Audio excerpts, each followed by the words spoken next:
It's been a while, but let's review what I bought at Chaosium Con's auction. Anytime now.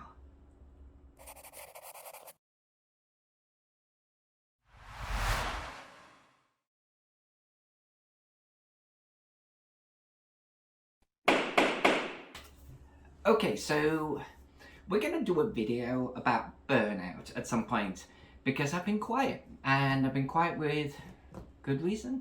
Who knows? Subject for another video. But here I am. I'm back, baby. We've done GaryCon. It was auction.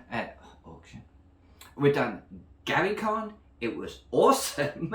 We've done Chaosium Con. Their inaugural.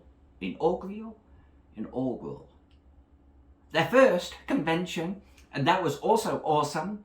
I should probably do a video about both at some juncture, but one of the highlights and why you're looking at me over this stuff is one of the best parts of Chaosium Con was actually the auction.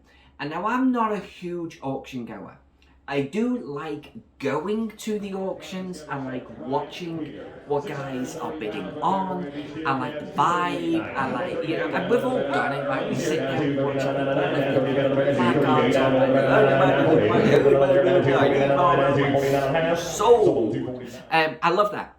I love that. And Chaosium Con, Rick and Mike Mason, they ran a great auction. They really, really did. It was fun. But I participated because I actually like buying rarer Cthulhu books and materials, and I specialise just in the Cthulhu sort of genre, that sort of field. I have one or two other items, but I thought, you know what, I've not got much else going on. I am going to participate in the auction. Got myself a little card, sat down, got my list out of things that I already owned and the quality and so on and so forth, took a look at what Chaosium had going on, and spent $2,000. This is what I bought. So, where to begin? So, you know, let's do this box. And I'm going to be honest with you, I obviously bought all of this stuff. Then I was like, how am I going to get this home?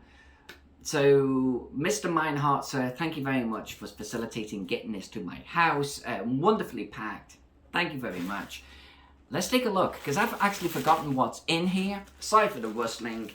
It's part of the unboxing experience.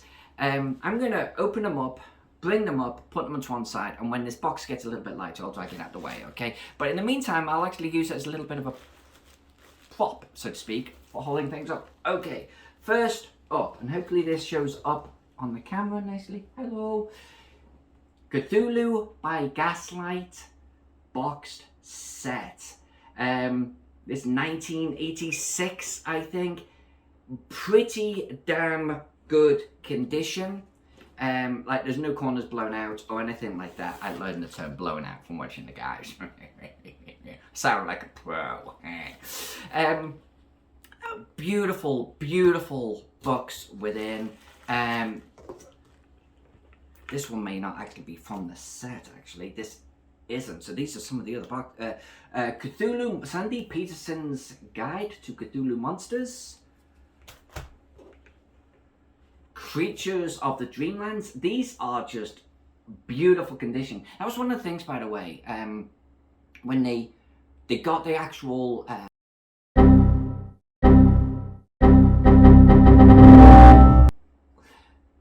they pulled out like what they had in the vault, and they were all immaculate and many in shrink. Not the shrink is a condition.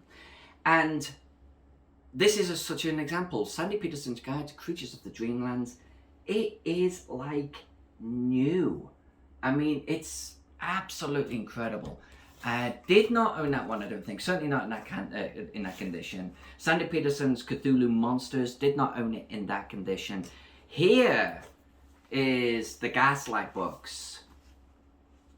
Again, like new, even though what this is like 40 years old now. Even got an old character sheet in here. And if I may be so bold, the old Gaslight map. Wouldn't it be cool if they could do mind map like this, like a fold out like this, versus just a 2-page spread? Like, imagine if they did something like this in the box. Wouldn't that be cool? So this is the old map from 40 years ago, and it's beautiful. It's absolutely beautiful in its own right. Let's just make sure I package this up. No markings. No rusting on the staples. Incredible condition. Cthulhu by Gaslight. That was one of my choicer purchases that I did. I had to do it. I had to do it, right? That was the character sheet that was out of it, so let's just put that over there. I'll put that in the box in a moment. Okay. Alone on Halloween. Pagan Publishing. Again, immaculate condition right there. For the 1920s, Investigators Companion Volume 2. I do not own this. Absolutely beautiful condition. Terror from the Stars. They're just off the shelves, literally. I keep saying that, but unless I say otherwise, these are immaculate. Muskatonic Valley. Tales from the Muskatonic Valley. Again, amazingly, I do not own this, or if I do own it, it's not in this condition. This is not shrink, by the way. This is a little baggy just to keep things nice and spick and span. A question that may come up is, do I intend to actually use these? No, but this is why I have duplicates of some. I have a table quality version, and I have a really nice version that I then actually put into a protected box. And that's what these are for. Escape from Innsmouth. This is a prime example. I own Escape from Innsmouth, but the condition is not quite as good as this, so I'm going to use my other version. I'll actually put it on the shelves behind me, because I like using these books. I like being able to flick through them. There's such good resources. But having a version like this, that's like new, that I can put in the box, put to one side. I'm not going to say it's a little bit of an investment, but certainly these things are always going to be desirable, unless the bottom drops out of role-playing games in general. So I like owning them. I do. And it's like a little slice of history. Dark designs. Again, I hope that all of this is showing up well on camera. Beautiful book. I'm not sure I have ever owned this book or looked through it. But I definitely will at least once. What Occult Terrors in 1890s England. Well, damn, that's actually sounds awesome. The Great Old Ones. New Adventures Against the Cthulhu Mythos. I wish I knew more about these. Like, I would love to sort of say, originally published in 1986. There were 3 editions and printings of this book. This is the first one. I don't know enough about them. I've got to be honest with you. I've only really just started getting into this, even though I have a few hundred bucks. Cthulhu Now. Oddly, I bought this one and didn't mean to. The bidding gets you. What can I say? I kind of draw the line at modern Cthulhu, or Cthulhu Now, scenarios and materials. Somehow, though, I ended up going, oh, my, and I ended up with a copy. But there we go. Didn't own a copy before, now I do. The Complete Masks of Nyarlathotep. I had to get this. I already own it. I think I might own 2 of these, but not this particular version. You see the gold along the bottom here. So I had to get this one. I love the actual campaign setting. This is an absolutely beautiful copy. And like I say, didn't own this particular edition. So really happy now I do. Oh, and lastly from this particular collection, and this is something else altogether, Trails of the Loathsome Slime. This was actually a Games Workshop piece back in the 80s, when Games Workshop would actually do Chaosium releases or Call of Cthulhu releases under the Chaosium license with their permission. So Trail of the Loathsome Slime. That one actually I'm going to keep to one side over there because I haven't got it documented yet. Big heavy box in there, but before I get to that one, let's do this big heavy box over here. Oh yeah, come on. stand up for this. Hold on, if I'm falling off camera. Oof. Oof. Do you even lift, bruh? And here it is. Horror on the Orient Express. Boxed in shrink. Not the shrink is a condition. Now, the story behind this, okay? Look at this bad boy. And this is some weight, okay? I'm working out my bicep right there. Look at how it's bulging. There's so much stuff inside this. This was, I think, a 2012 Kickstarter that they did. And they released Horror on the Orient Express. And it was a Kickstarter. And if you went all in, you got all of the props, you got everything else all inside the box like this. And it was bulging, it's literally bulging. If you take it all out, you can't get it back in again. I own one. I own one in shrink already. So I was like, well, I don't want to bust that open to play it. I'm going to get another one. So I saw this at the auction. And it's like, I'll get that. That way I can break that open and I've still got one. I ended up overbidding on this. I did. I got so exuberant. I was like,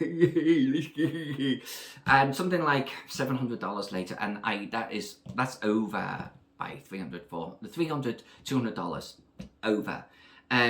So that's my bad. But now I've spent that much money on it, I don't want to break it open. So now I have 2 in shrink that I don't want to actually use.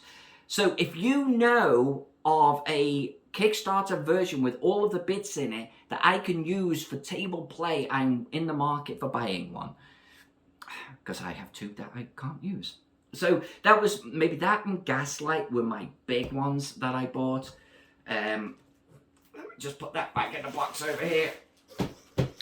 Those were my 2 top items. Did you see anything that I just pulled out of the box that you would have an interest in? If so, let me know down in the comments. And then with rustling and everything to one side, whoa, and there's a pop. Final 2 pieces. Final 2 pieces. And I'm gonna throw this box off to one side. You know what, there have been finer unboxing videos. Let's get rid of these little bits. Now this wasn't at the Chaosium auction. This was, I actually bought this off Bill Meinhardt. Art Arcana. Boxed. Big, huge, thick book actually. I'm going to tear this out of the shrink. This is a beautiful thing. It's got nothing but incredible artwork inside. I'm going to use this as like a little bit of a coffee table book, I think. Look at it though. It's beautiful. And that's just the outside. I'm going to tear this bad boy open and it'll be a nice little sort of table centerpiece. For sure. Lastly, from what I bought, is this uncut sheet. So this is a proof. So back in the day, I'm sure they still work very similar to this, and nowadays they would obviously do layout on their various books and covers, etc. This here is the Muskatonic Graduate Kit, and this is the actual layout artwork for it in the first print, I should say. This was their proof, and it's obviously the uncut proof. Yeah, there's nothing more to really be said on that. So I bought it because I figured this would be a wonderful thing to frame. What do you think? Look good on the wall, right? And it's kind of like a one-of-a-kind original. So that'd be kind of cool. I just put that down on the table like so. So yeah, I'm looking forward to seeing that actually framed up. I think that'd be absolutely fantastic. So what do you think of the haul? How do you think I did? Probably overspent on a couple of the items, but generally I think there's a couple of the rarer, choicer pieces in there. I'm happy. I'm a happy camper.